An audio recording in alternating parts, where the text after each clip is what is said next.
কেউ কথা রাখেনি। ৩৩ বছর কাটল, কেউ কথা রাখেনি। ছেলেবেলায় এক গোষ্ঠী তার আগমনী গান হঠাৎ থামিয়ে বলেছিল, শুক্লা দ্বাদশীর দিন অন্তরাটুকু শুনিয়ে যাবে। তারপর কত চন্দ্রভোগ অমাবস্যা চলে গেল, কিন্তু সেই গোষ্ঠী আর এলো না। ২৫ বছর প্রতীক্ষায় আছি। মামাবাড়ি মাঝি নাদের আলী বলেছিল, বড় হও দাদা ঠাকুর, তোমাকে আমি ৩ প্রহরের বিল দেখাতে নিয়ে যাব, যেখানে পদ্ম ফুলের মাথায় সাপ আর ভ্রমর খেলা করে। নাদের আলী, আমি আর কত বড় হব? আমার মাথা এ ঘরের ছাদ ফুঁড়ে আকাশ স্পর্শ করলে তারপর তুমি আমায় ৩ প্রহরের বিল দেখাবে? একটাও রয়্যাল গুলি কিনতে পারিনি কখনো।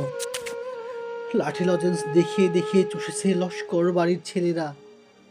ভিখারির মতো চৌধুরীদের গেটে দাঁড়িয়ে দেখেছি ভিতরে রাস উৎসব। অবিরাল রঙের ধারার মধ্যে সুবর্ণ কঙ্কন পরা ফর্সা রমণীরা কত রকম আমোদে হেসেছে। আমার দিকে তারা ফিরেও চায়নি। বাবা আমায় কাজ ছুঁয়ে বলেছিলেন, দেখিস একদিন আমরাও। বাবা এখন অন্ধ, আমাদের দেখা হয়নি কিছুই।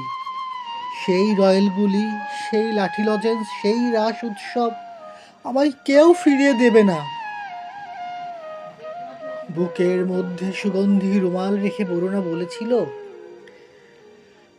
যেদিন আমায় সত্যিকারের ভালোবাসবে সেদিন আমার বুকেও এরকম এরকম আতরের গন্ধ হবে। ভালোবাসার জন্য আমি হাতের মুঠোয় প্রাণ নিয়েছি। দুরন্ত ষাঁড়ের চোখে বেঁধেছি লাল কাপড়। বিশ্ব সংসার তন্ন তন্ন করে খুঁজে এনেছি ১০৮টা নীল পদ্ম। তবু কথা রাখেনি বরুণা।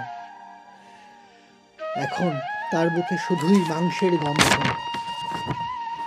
এখনো সে যে কোনো নারী, কেউ কথা রাখেনি। ৩৩ বছর কাটল, কেউ কথা রাখে না।